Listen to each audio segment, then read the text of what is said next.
All right. Good morning, everybody. Tara Bachland here with the Wifey Wake Up Podcast.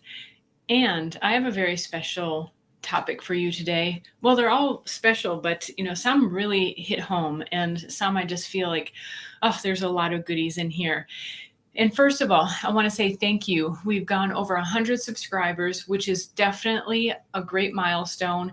And thank you so much to all of you who have liked, commented. I love hearing from you, and especially subscribed and recommending it to your friends. I really appreciate it, and it helps me to know what is hitting home with you, what is resonating with you.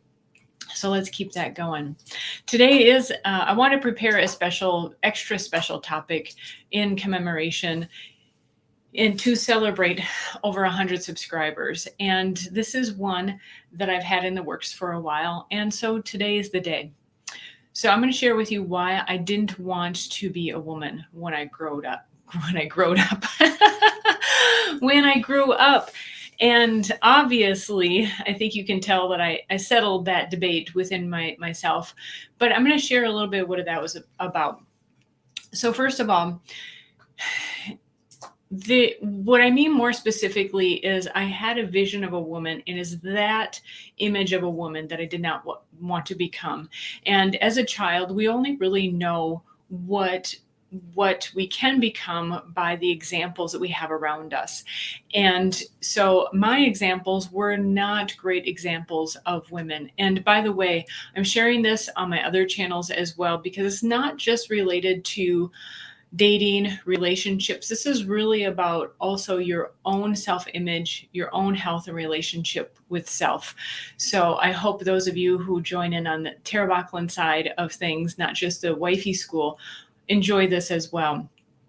So when I say I didn't want to be a woman when I grew up, it's because I had a certain example of what a woman was, and I knew that type of woman is not what I wanted to become. Now, mind you, I've said this before, but I'm going to say it every single time, that I realize that this can sound very negative and sound like I am speaking disfavorably of the people who raised me and so forth. I want to really emphasize that I absolutely appreciate who I've become. And I realize that the people who raised me, were part of my upbringing, are an essential part of that. And so by no means am I trying to vilify them. I'm simply relaying a story. And actually, it was that fear of being misunderstood and even going against a commandment that kept me from sharing my story and sharing these experiences for so long. But I realized that there was much more healing that could happen by sharing the story than by keeping it inside. So I vowed that each time there's a story in particular that sounds like I could be speaking disfavorably of my parents in particular, that I want to emphasize that I'm only speaking factually, and this is not to denigrate them. So very big asterisk to this whole presentation. So when I say why I didn't want to be a woman when I grew up, I mean more specifically the type of woman that I saw in my life. And that was primarily my mother. And I saw the relationships she had with other women. It was very on and off with her sister. The same with her sister and their mom was really regular fighting. The only thing regular was that they were either on or off. There wasn't like a regular amicable relationship on any side. And aside from that, the main example I had as a woman in my life, of course, my mother, did not have any good female relationships, or good or hardly any. And even at work, it was always something about a woman issue. And even in the neighborhood, there's always some kind of conflict with a neighbor woman or family. And so in hindsight, I can only see these things in hindsight, right? At the time, fortunately, as a child, I had some insights as to what was going on, which I'll share a bit, very fortunately. And so, as even a young child, when you are doing the role playing, you're playing with dolls or, whatever role playing you're doing, I didn't feel like could do that. I kind of felt like there was going to be some kind of not overt punishment, but kind of covert punishment, like disapproval, not like a spanking, but just like to be teased for it, or just disapproved of. And so any kind of, I never played, well, maybe not never, but maybe in secret played house or dolls. I did have a few Barbies, and I played by practicing braiding hair, but hardly ever role played. And for some reason, I just felt that that was off limits. And so oftentimes I would, like I said, to kind of make an alternative way of playing. So I taught myself how to braid hair well, actually my aunt taught me how to braid, and then I practiced on a Barbie. So that's how I was kind of playing, right? Or when I was playing with my best friend at the time, who's my cousin, we'd play like store or something like that. And maybe at her house, I felt more comfortable playing more of those feminine roles. But I just remember kind of like there was as if someone was observing me, and it wasn't okay to do those things. And when I was very young, that role playing kind of age, very, early elementary school in particular, I didn't know why. There wasn't like a conscious thinking about it. But later, like later elementary, early middle school, I remember more consciously thinking like, I don't want to be that. I don't want to be that type of woman. A few years, my mom also stayed home with us kids, and at our house, or even at a babysitter's house, there would be soap operas playing in the background. And I remember just thinking to myself, like, I just cringed inside, because those were more examples of women just being horrible to each other. And there was just something in me that knew that that was a very poor example. And it just was counter to me somehow. And so later, probably maybe let's say third, fourth, fifth grade, I decided to hang out with my dad more. And I would be in the garage, in the shop, watching him do things, helping him out with things that I could, as much as a little kid can at the time. When he was repairing something in the house, I'd help out, participate as much as I could, for a kid at the time. And I would do stuff that would be more like, a son would do with his dad, and became kind of more the quintessential tomboy. And I believe it was a more conscious thing, because what I saw was that men were more rational, more stable, nicer, could get along, and more than any of the female relationships that I saw in my life. I remember even specifically, I would watch Star Trek with my dad, and I didn't like Star Trek. Like, I still don't like outer space movies, but I would watch it just, for that time with him, being able to relate on something. But also I noticed, we'd kind of have this reenactment of Spock, right? There was a certain kind of appreciation for Spock, and he's quintessentially the non-emotional character, right? And of course, there are benefits to that, and then also drawbacks. So just a number of things like that, that I think at a certain point, I consciously wanted to relate to more to the male side. It was safer, in a sense, to be more guy-like. Now, I don't think I really became guy-like. I would still wear dresses on occasion if they weren't too frilly, because I still wanted to be a girl. I still wanted to learn how to do my hair, like my aunt taught me how to braid, and wanted to learn how to do makeup. And my grandma, I remember one Easter, gave me my first makeup. For sure there was an eyeshadow. I remember it was my favorite colors. But there's something, I think, a blush also. And so I was excited, but at the same time, I was kind of like, oh, like, I don't know if I can do this. And so there were both sides kind of battling each other. And in hindsight, what I think it was is, the inner intuition in me, knowing that, first of all, of course, I was a female, am a female, wanted to grow up to be the inevitable woman that I would end up being. But I didn't want to be that type of woman. I didn't want to be the woman that was in the soap operas. I didn't want to have the relationship with my sisters and family that, I observed my mom had with her female relatives, well, sister and mom in particular.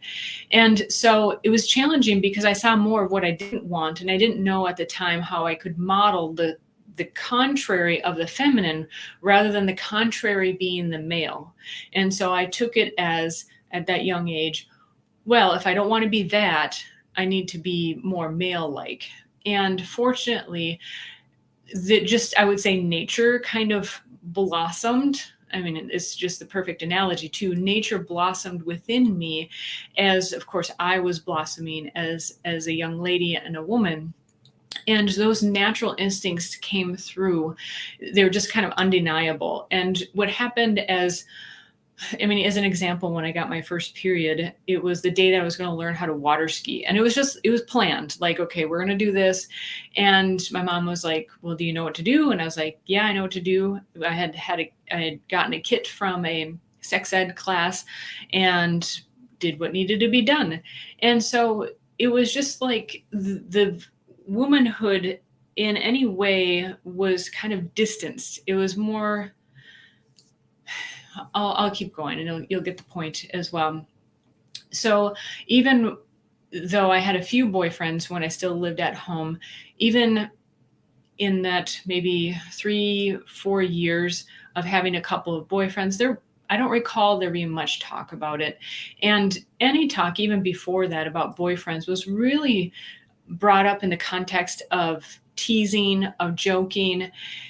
And fortunately, however, I still, through that process, I learned like the nature of guys, oddly enough. And I'm thankful for that. I think I was taught how to be around guys as far as etiquette and as far as, not being too forward, or more so not being too forward and suggestive, and just really having a firm understanding of what guys are looking for, and not all the details, but just like, and I'm even being nuanced here, that guys are trying to get intimate with you, and how to keep conservatively to yourself. And so that's a topic for another day. But fortunately, I did learn those things, even though boys and boyfriends and stuff was brought up in the context of teasing and joking. And those few years I did have boyfriends while I lived at home, I don't recall there being much talk about, relationship, how things were going. And it was all fine with me, because the environment did not seem really like, I continually felt that it would be a point of joking about and teasing and uncomfortable rather than an actual serious talk. So, and again, I'm just more so sharing the story here. This is not to vilify my parents and how I was brought up. I'm very happy with who I am and how I turned out to be. And so in my mind, it was perfect. Just hopefully this will give insight if someone has similar feelings about being uncomfortable growing up to be a woman, and where that might be stemming from, so that it's not so much as internal struggle. So in hindsight, what I see is that the struggle was really this blossoming, like that seed wanting to come out of the ground and turn into a flower eventually. But the top ground was really rigid and difficult to burst through.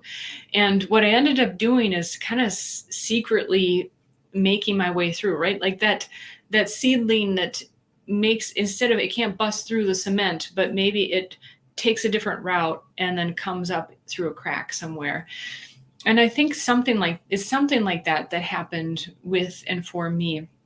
But I can definitely see in hindsight that it was the uncomfortable feeling I was feeling was that juxtaposition between my natural feelings and instincts that wanted to come through, and an environment that was really teaching and showing the opposite, or what I sensed was not a healthy way to be. And uh, that was like in the soap operas, women always fighting, the women in my life always fighting, and that men were the more reasonable ones to be. I felt like I could sympathize with them more, relate to them more, and I think ultimately it helps me to have a better relationship with my husband even. Okay, I'm going to go back to my notes because I wrote down a lot. This was really an important, really an important topic. So thankfully, also in that day, thankfully this was 30 some years ago and not today. I think if this were to happen today, I would really have had probably a gender identity crisis. Instead, this was just, like an internal conflict in a way that just I needed to work through. And fortunately, there were still good shows on TV, like Little House on the Prairie. And I think in a way, I probably emulated Ma Ingalls. And, the few times, even those few people in your life, maybe it's a teacher. For me, it was also my Aunt Mary, who I would see on rare occasion, but it only takes a few people in your life to be a model, to help you out, to see how you might want to be. And so that's really my message, particularly if you're a woman, young woman. I mean, you could be at any age and still be having this kind of conflict, is find the model that you want to emulate. And maybe it's taking pieces, they're role models, right? The classic term, the role model. Maybe you're just taking pieces here and there of the type of person that you would like to be. And I think also it's tuning into that inner sense, that inner desire that fortunately I was able to still tune into, knowing that I just had to find that kind of, even just a future self, who did I want to be, and envisioning that.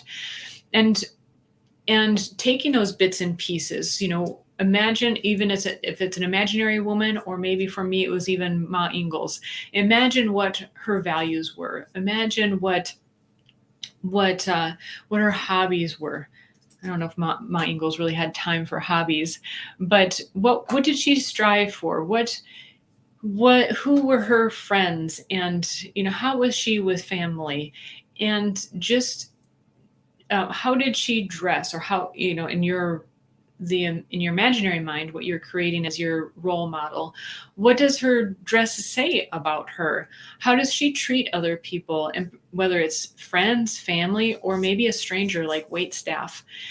And if you feel like you don't have that role model, or maybe society or life is really pushing at you to be a certain way, what is the model that you can create for yourself?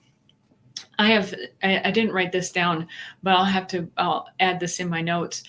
Even as an adult, you might find yourself attracted to certain people that help bring out that side in you. So about 10 years ago, I met my dear friend, Kathleen, and she's just a beautiful, radiant, lovely woman that just exudes femininity. And each time I'm with her, I think I recognize something that, we attract to people, I think sometimes, that have qualities that we're trying to bring out in ourselves.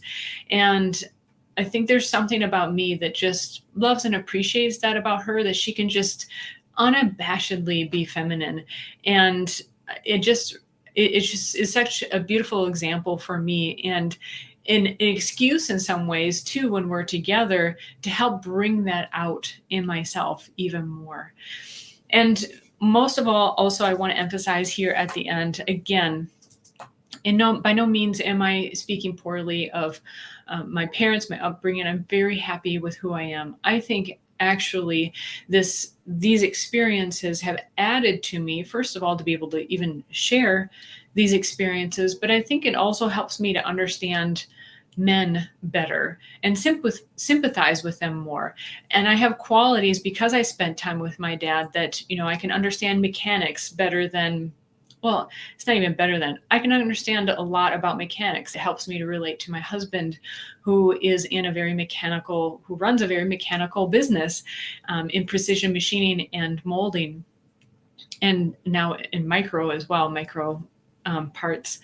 And so it's helpful for me to understand what's going on in his business.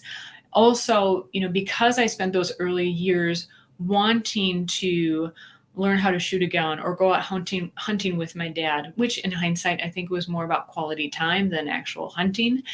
But when my husband and I go to the range, it's not a scary thing for me. Or when he taught me mountain biking, I certainly was afraid at first of learning mountain biking, but I have this certain sense in me of adventure and wanting to learn those types of things. So it actually, I think those qualities, because I grew up that way, helped me to be able to more relate and be with my husband because I grew up that way. So I really want to emphasize that too, that because you grow up in a certain way, and even if it's traumatic, and I've shared some other stories about the trauma as well, is that you don't have to be a victim forever. Turn it around and it can really be victorious. It can be a situation where you can be victorious and successful in your life because of it. I would really love to hear from you on this one. As always, if this resonates with you, please like, subscribe, share with a friend that perhaps this you think will resonate with. And I would love to hear your journey, your story as well. Have a wonderful day, everybody. Take care. Bye-bye.